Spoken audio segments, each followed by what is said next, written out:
We provide you the platform to turn your dreams into reality. Give wings to your aspirations with KR Mangalam University.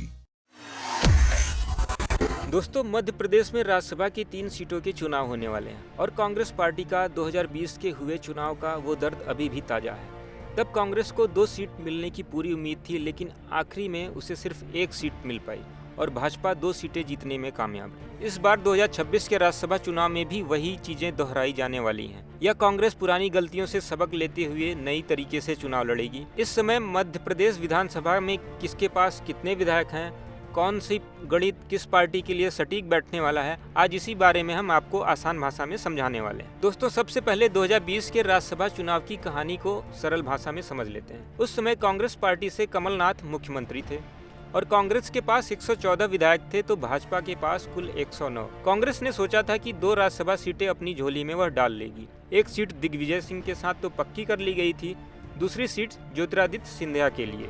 लेकिन ठीक उसी समय ज्योतिरादित्य सिंधिया भाजपा में शामिल हो गए और पूरा खेल पलट गया। कांग्रेस की सत्ता चली गई और राज्यसभा चुनाव में भाजपा ने 2 सीटें जीत ली। यहाँ कांग्रेस को सिर्फ दिग्विजय की 1 सीट से संतोष करना पड़ा। अब 2026 में क्या हो रहा है? वर्तमान में भाजपा के पास कुल 163 विधायक हैं, यानी कि 2 सीटें तो उसकी पक्की हैं। वहीं कांग्रेस के पास 63 विधायक बचे हैं।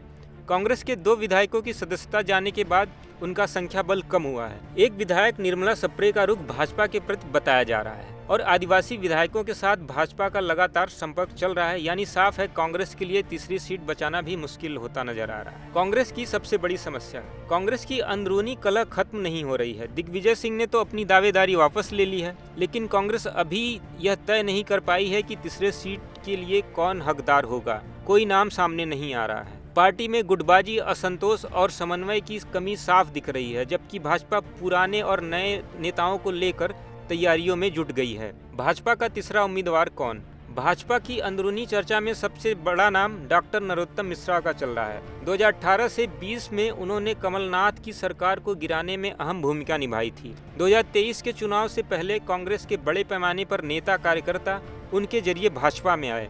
भाजपा में उन्हें इस काम का इनाम मिल सकता है और वह राज्यसभा भेजे जा सकते हैं। कांग्रेस पे दबाव बढ़ रहा है। भाजपा अब कांग्रेस के अंदरूनी झगड़ों को लगातार उठा रही है। राहुल गांधी का वो बयान भी घूम रहा है जिसमें उन्होंने कहा था नेताओं को कि ये रेस के घोड़े हैं। कांग्रेस के लिए अब सिर्फ वोट का गणित नहीं बल्कि अपने नेताओं को एकजुट करना भी बड़ी चुनौती बन गया है। अगर कांग्रेस इस बार तीसरी सीट गंवा देती है तो इसका असर सिर्फ राज्यसभा तक सीमित नहीं रहेगा। अगले साल के स्थानीय निकाय चुनाव, 2028 के विधानसभा और 2029 के लोकसभा चुनाव में भी इसका असर पड़ेगा। आप क्या सोचते हैं, क्या कांग्रेस तीसरी सीट बचा पाएगी या भाजपा फिर से तीनों सीटें जीत लेगी?